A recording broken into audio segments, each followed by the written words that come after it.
Innal hamdalillah nahmaduhu wa nasta'inuhu wa nastaghfiruh wa na'udzu billahi min shururi anfusina wa min sayyiati a'malina. Allahumma shalli ala sayyidina habibina syafi'ina wa maulana Muhammadin wa ala alihi wa sahbihi ajma'in. Bapak Ibu yang dirahmati Allah, sebelum kita mulai, mari kita baca Fatihah.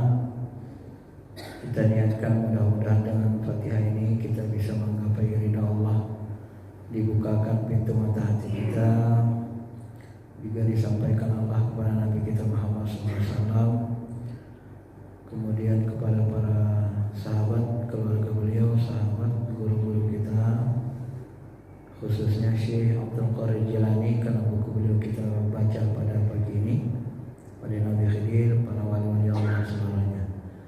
Al-Fatihah. A'udzu billahi minasyaitonir rajim. Bismillahirrahmanirrahim. Alhamdulillahirabbil alamin arrahmanir rahim. Maliki yaumiddin. Iyyaka na'budu wa iyyaka nasta'in. Ihdinas shiratal ladzina an'amta 'alaihim. Bapak Ibu yang dirahmati Allah Subhanahu wa taala, kita lanjutkan kaji kita tentang fi bayan al-azkar, penjelasan tentang zikir.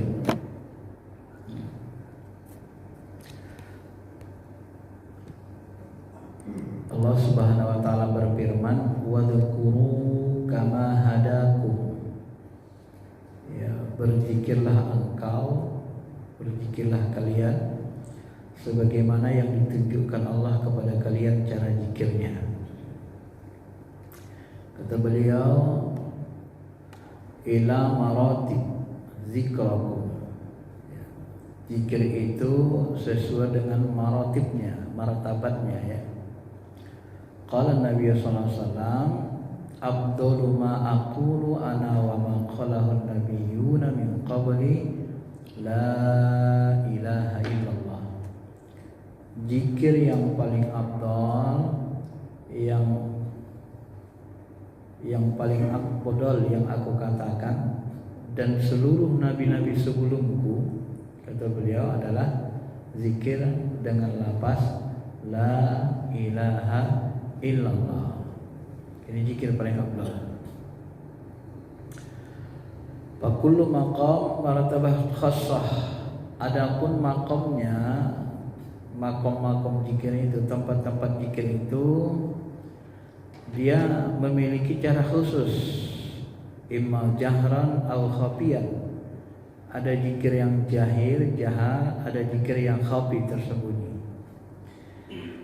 Fa amma zikrul lisan, adapun zikir lisan, fa ka'annahu bidzalika yadhkuru qalb ma nasiya min zikrullahi ta'ala. Adapun zikir lisan sebenarnya digunakan itu untuk membantu supaya hati kita tidak lalai kepada Allah. Jadi kalau kita berzikir lisan, itu lisannya dikontakkan ke hati, didengarkan. Jadi zikir itu harus didengar oleh hati, gitu ya. Karena fungsi zikir lisan itu, Bapak Ibu, supaya hati kita nggak lalai dengan Allah gitu. Ya, kalau kita berzikir tapi hati kita masih lalai, ini tidak benar juga zikirnya, zikir lisannya. Wa amma zikrun nafs, ini yang kedua.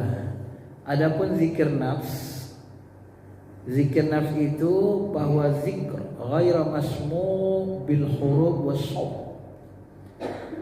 Jadi diri kita ini kan ada lisan, ada jasad. Setelah jasad, unsur rohani kita ada nafs namanya. Nafs itu jiwa. Kemudian setelah zikir lisan, baru masuk zikir jiwa, zikir nafs. Zikir nafs itu bagaimana caranya? Zikir yang tak kedengaran, enggak ada huruf, enggak ada sautin, enggak ada suaranya. Ya. Bal masmu' bil hissi wal haraka fil batin. Ya. tetapi dia terdengar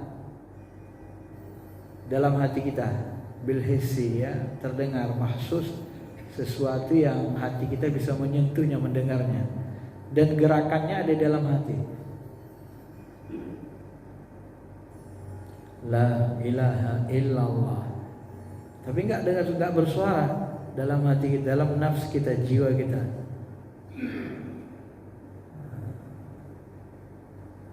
Jadi tertib zikirnya itu, pertama zikir lisan. Kalau zikir lisan sudah mantap, sudah enak, baru masuk zikir tak pakai suara, tak pakai huruf, bila sautin wala harfin, dalam hati aja. Itu dia ya.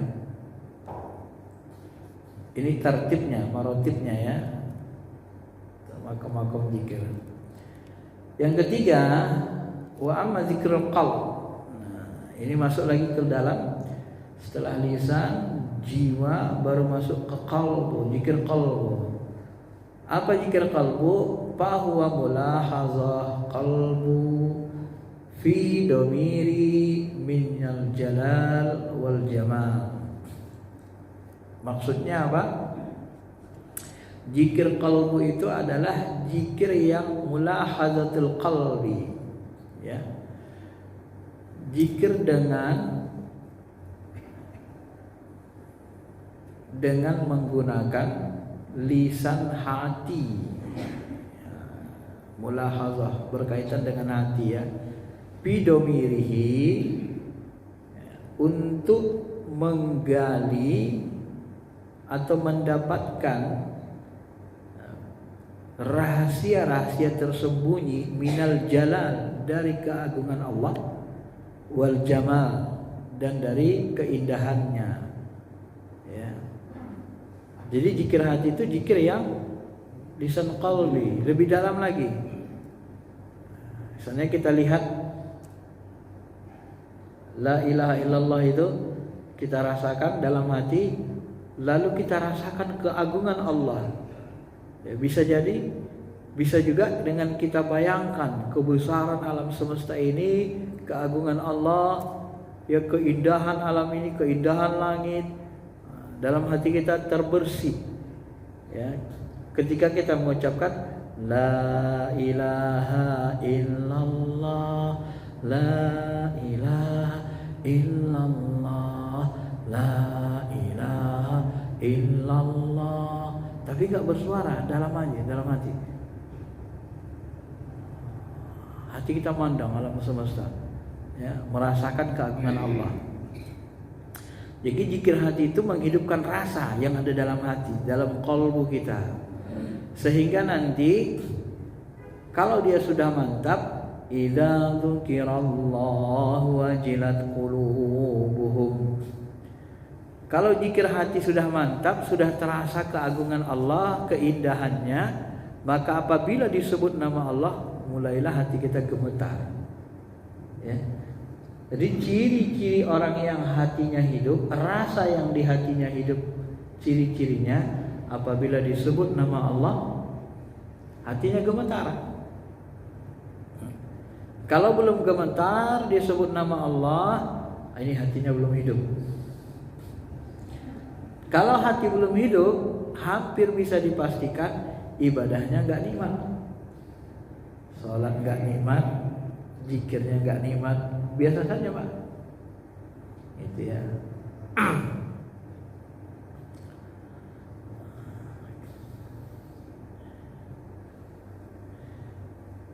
Nah, setelah zikir qalbu apa lagi? Ada lagi yang lebih dalam. Namanya wa amma natijatu zikr ruh bahwa musyahadah anwaru tajalliyatis sifat.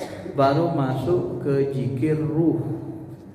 Zikir ruh ini Bapak Ibu yang dirahmati Allah adalah zikir musyahadah. Musyahadah, menyaksikan. Apa yang kita saksikan? Anwar, cahaya, tajalliyat, cahaya kenyataan sifat-sifat Allah di alam semesta. Ya. Jadi zikir roh itu enggak bersuara juga, zikir roh tenang seperti ini. kayak orang bengong. Tapi kita menyaksikan dengan ruh kita Allah Ta'ala, cahaya keagungannya, cahaya sifatnya. Di alam semesta ini terbentang luas, ya, tidak ada satu benda pun yang bergerak kecuali la tataharrak illa biiznillah. Tidak ada satu yang bergerak di bumi ini, di langit, kecuali dengan izin Allah. Jadi semuanya bergerak itu karena Allah izinkan. Semuanya bergerak karena Allah gerakkan, ya. Maka di alam ma'rifat, kalau orang sudah sampai ke ruh ini, sudah masuk kepada alam ma'rifat, ya. Di alam ma'rifat itu kita menyaksikan wallahu khalaqakum wa ma ta'lamun. Allah yang menciptakan dirimu dan perbuatanmu. Kita perhatikan perbuatan itu, gerakan perbuatan itu. Kita memperhatikan bahwa yang menciptakannya itu Allah. Kita menyaksikan sifatnya dari perbuatan itu. Nah, itu zikir roh, ya. Semakin lama semakin dalam, Pak. Kalau dalam tarekat ini, dalam tasawuf ini diurai ulama serinci mungkin bentuk zikir itu, ya. Kemudian ada lagi yang lebih dalam, namanya zikir sir. Setelah ruh masuk sir, rahasia, ya. Beliau menyebutnya zikir sir, rahasia. Bahwa muraqabah mukasyafatul asrar ilahiyah. Nah, kalau sudah sampai ke ruh tadi, maka muncullah nanti muraqabah. Kita merasa, ya, muraqabah, merasa dekat dengan Allah, mukasyafah, terbukanya asrar, rahasia-rahasia ketuhanan. Salah satu guru kita menerima ilham. Ilhamnya itu bunyinya kira-kira gini: wahai hambaku, apabila engkau menyembahku karena takut kepadaku, maka aku akan berikan kepada engkau apa yang kau inginkan. Tetapi apabila engkau menyembahku, beribadah kepadaku karena cinta dan rindu kepadaku, maka aku akan bongkar rahasia-rahasia tentang diriku. Nah, coba Pak bedanya, bisa Bapak Ibu pahami? Jadi kalau di level syariat, kalau kita taat menyembah Allah buat baik karena masih mengharapkan pahala-pahala dunia, pahala-pahala akhirat, maka Allah akan memberikan apa yang kita inginkan. Rajin kali sholat duha, tapi niatnya apa? Sebenarnya niatnya supaya banyak rezekinya dikasih Allah. Coba aja sholat duha 40 hari, setahun, nanti habis itu lancar rezekinya, gak putus-putus. Kalau itu diinginkan. Tapi itu menghijab. Di dalam ilmu tasawuf itu menghijab. Karena niat kita memang rezeki lancar, gak salah, caranya benar, tapi level kita masih rendah. Tapi apabila kita beribadah, ya, berzikir, mengabdi kepada Allah, berbuat baik hanya karena cinta rindu kepada Allah, itu mengharapkan ridhonya, kan? Karena cinta rindu kepada Allah, maka Allah akan asrar, dia akan mukasyafatul asrar, dia buka rahasia-rahasia tentang dirinya. Wah. Makanya dunia tasawuf ini, Pak, dia kalau nggak ikhlas kita beribadahnya semata-mata nggak menginginkan ridho Allah, nggak dibarengi cinta rindu, nggak dapat rahasianya. Rahasia ketuhanan itu nggak ketemu, ya. Nggak makrifat kita, nggak kenal dengan Allah, nggak terbuka, nggak dibukakan Allah hijab kita. Kenapa? Emang niat kita ibadah itu tadi, innamal a'malu binniyat. Amal itu sangat bergantung kepada niatnya, ya. Kalau pingin surga dikasih surga, pingin dunia dikasih dunia. Wa may yurid sawabad dunya nu'tihi minha. Siapa yang ingin balasan dunia, kami kasih balasan dunia. Wa ma lahu fil akhirati min khalaq. Di akhirat dia enggak dapat apa-apa lagi. Jadi kalau dia minta dunia akhirat, Rabbana atina fid dunya hasanah wa fil akhirati hasanah, dikasih dua-dua, kasih dunia, dikasih surga. Kalau dia beribadah hanya berharap ridho Allah karena cinta dan rindu kepada Allah, dikasih apa? Dikasih kebebasan di alam akhirat, di alam ruh, dan dikasih tahu rahasia-rahasia tentang Allah. Itu kelebihannya, ya. Bapak Ibu yang dirahmati Allah SWT. Kemudian beliau lagi mengatakan, wa amma zikrul khafi, setelah zikr khafi, zikir yang khafi, tersembunyi, ya. Bahwa muaqabah anwaru jamal zatil ahadiyah fi maq'adi sidq. Wah, ini tinggi lagi, lebih tinggi. Ya. Apa kata beliau? Zikir Rabbi itu adalah fokus muaqabah, fokus atau terikat kepada anwar, cahaya-cahaya jamaluz zat, cahaya keindahan zatnya. Fi maq'adi sidqin, di maqam sidqin, di maqam orang yang sidq, di maqam orang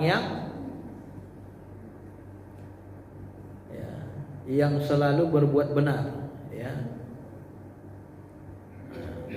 Ini lebih tinggi lagi. Tadi diberitahu rahasia ketuhanan, sekarang sudah terikat dengan keindahan zat. Itulah yang dikatakan Syekh Abdul Qadir Jilani. Kalau kita belajar tasawuf ini dengan serius, nanti kita mengenal Allah tidak hanya sampai sifat. Dibukakan Allah pintu mata hati kita sampai kenal kita zatnya.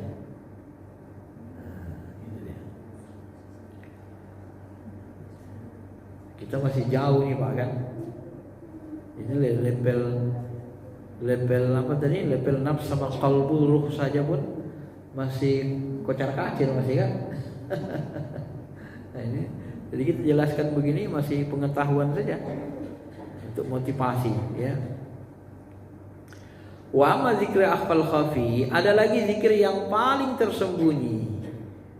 Bahwa an-nadhru ila haqiqil haqqil yaqin wala yattali'u alaihi ghairillahi ta'ala. Kama qala Allah Ta'ala fa innahu ya'lamu sirra wa akhfa. Adapun zikir akhfa, zikir khafi, ya, zikir akhfal khafi yang paling tersembunyi adalah melihat hakikat hakul yakin yang tidak ada satupun dapat mengetahuinya kecuali Allah Ta'ala. Ini lebih tinggi lagi.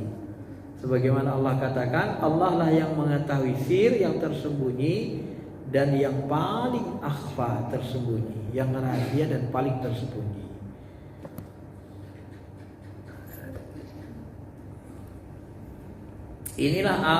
Inilah alam tertinggi dan tujuan akhir, kata beliau. Ya. Wa zalika ablagha kullu awalim wa anha kullu maqasid.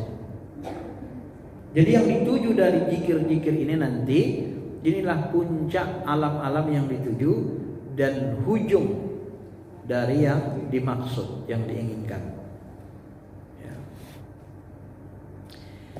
I'lam anna simata ruhan akhar, perlu diketahui, ya, kata beliau, bahwa di sana ada juga ruh yang lebih halus daripada ruh-ruh lainnya, yaitu tiplul ma'ani, yaitu adalah latifah yang selalu mengajak kembali kepada Allah.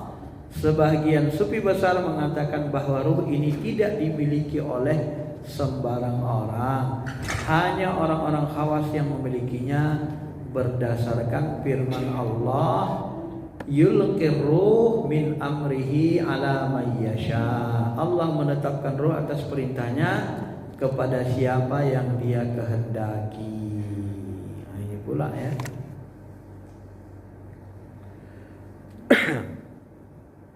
Tiplul ma'ani ini kalau kita bahasakan dengan bahasa Indonesia, dia bayi maknawi atau insan hakiki, diri sebenar diri. Orang Jawa bilang diri sejati, ya. Diri sebenar diri kita itu ada di kedalaman ruh kita. Ya. Cuma sebagian ulama mengatakan tidak semua orang punya itu. Kalau ruh itu dia pinginnya dekat aja sama Allah. Kalau nafsu kita, jiwa kita ini, dia terikat hawa nafsu, dibisiki setan, qarin. Nah kalau dia masih kotor, dia selalu murka, suka marah, ya. Lihat orang pakai jubah, pakai lobeng, pura-pura alim. Ya.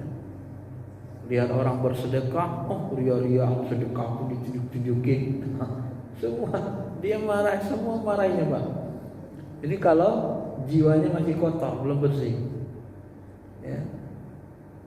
Maka jiwa itu harus dibersihi. Wa nafsi wa ma sawaha, dan jiwa serta penyempurnaan. Falhamaha fujuraha wa taqwaha. Allah ilhamkan kepada jiwa itu jalan buat jahat, jalan buat baik.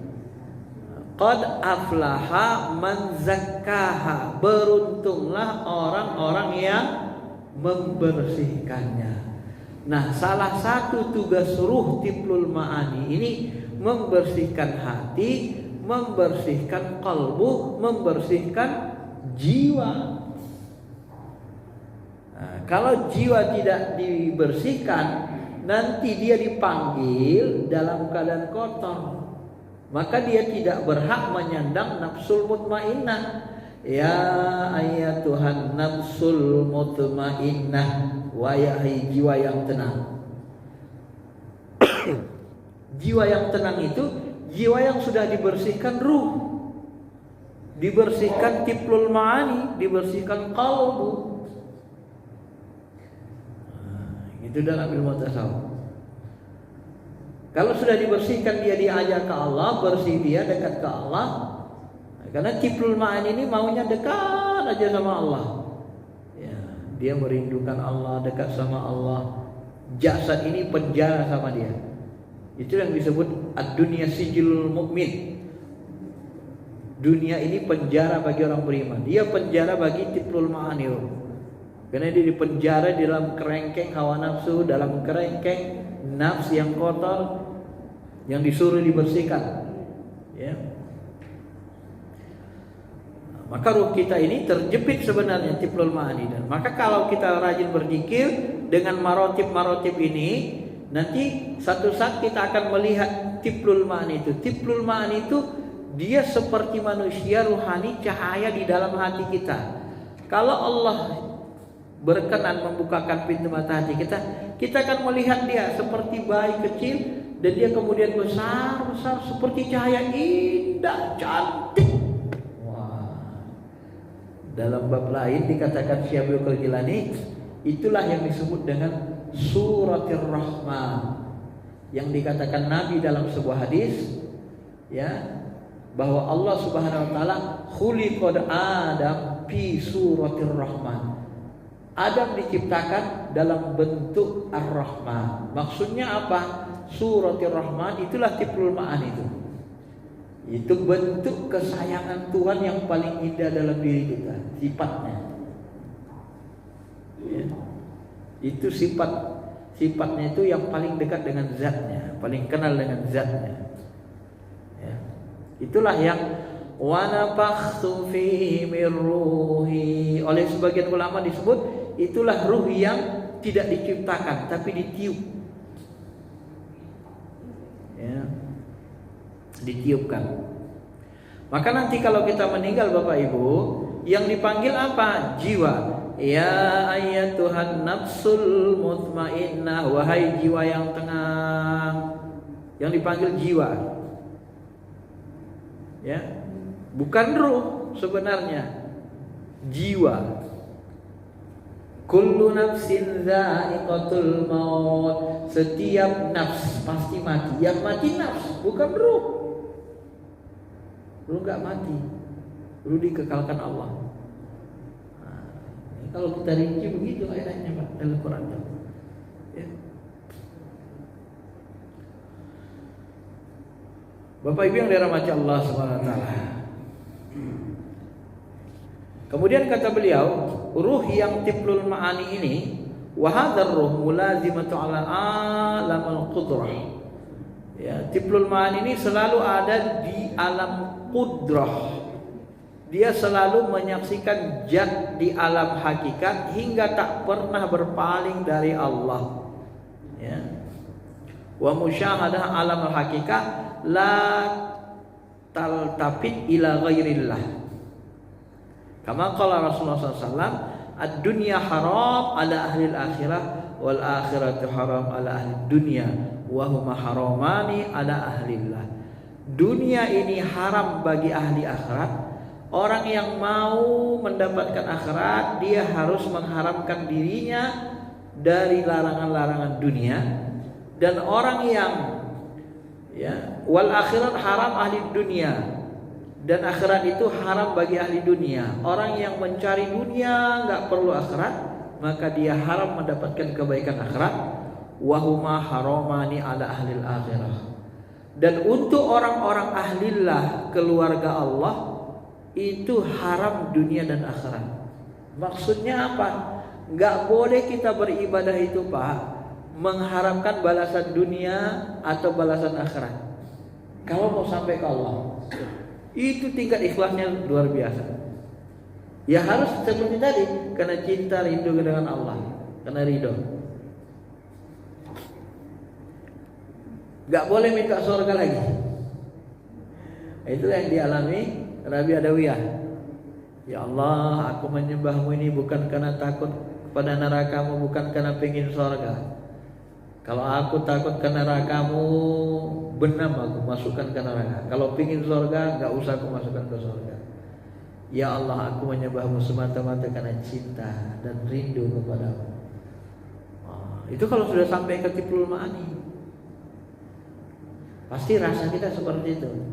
Jadi kita mentaati Allah itu tanpa pamrih, gitu loh. Gak ada lagi pamrih, gak pakai jualan-jualan, gak pakai dagang-dagangan. Karena surga dan neraka itu untuk orang di level bawah. Iming-iming Tuhan supaya orang takut, supaya orang mau beribadah di level bawah. Kalau orang sudah cinta rindu, tidak ada lagi surga neraka. Ketaatan itu tidak ada lagi karena takut, tidak ada lagi karena iming-iming. Orang yang paling ikhlas itu orang yang berbuat tidak ada iming-iming, tidak ada pamrih. Itulah keikhlasan paling tinggi. Maka disebutnya haram bagi ahlullah, bagi orang yang mau makrifat kepada Allah. Nah, di situ beratnya, Pak. Makanya orang makrifat nih gak banyak, bisa dihitung jari, ya kan? Bapak Ibu yang dirahmati Allah, wa tariqatul wusul ilallah ta'ala, ya, jalan untuk usul sampai kepada Allah Ta'ala ialah dengan selalu menjaga badan tetap berada di jalan yang benar. Ya, mutaba'atul jism ala siratul mustaqim. Jadi badan kita, jasad kita harus di jalan yang benar, bi ahkamis syariah, dengan menjaga atau melaksanakan syariah. Laila wa nahara, siang malam harus di dalam melaksanakan syariat Allah, tak boleh durhaka. Wa dawam zikrullah, kemudian dawam terus menerus ingat Allah, ya, terus menerus ingat Allah. Kemudian beliau mengatakan, farada qaim ala talibaini kama qala Allah Ta'ala alladzina yadhkuruna Allah qiyaman wa qu'udan wa ala junubihim. Orang-orang yang berzikir kepada Allah berdiri, waktu duduk, waktu berbaring, waktu tidur. Nah, ini dia dalilnya. Jadi orang yang mau sampai kepada Allah itu ya harus senantiasa ingat Allah. Kalau saya dulu disuruh gurunya latih minimal 10 jam sehari ingat Allah, minimal. Asal lupa ingat lagi, kerja, belajar, merasa terus bersama Allah. Diawali dengan zikir lisan, subhanallah, subhanallah, la ilaha illallah, la ilaha illallah. Nanti lama-lama hidup hati, Hidup hati, hati yang berzikir, lisan enggak lagi. Ya. Wal muradu minal qiyam an-nahar, yang dimaksud dengan berdiri waktu siang. Wa minal qu'ud al-lail, yang dimaksud dengan duduk waktu malam. Wa minal junub, yang dimaksud dengan junub al-qabd wal bast was-siyah was-saqamah wal ghani wal faqir. Jadi beliau menafsirkannya agak beda kan? Jadi yang dimaksud dengan apa tadi, dengan berdiri maksudnya siang hari, kalau duduk malam hari, itu maksudnya.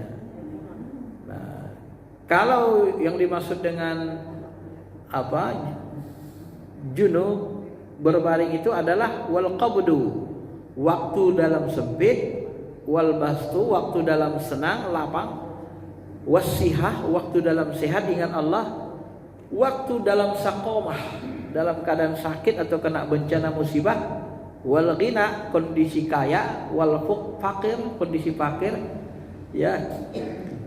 Walaupun kondisi fakir, walaupun juga dalam kondisi kuat atau kondisi lemah atau yang seumpamanya. Artinya dalam setiap keadaan.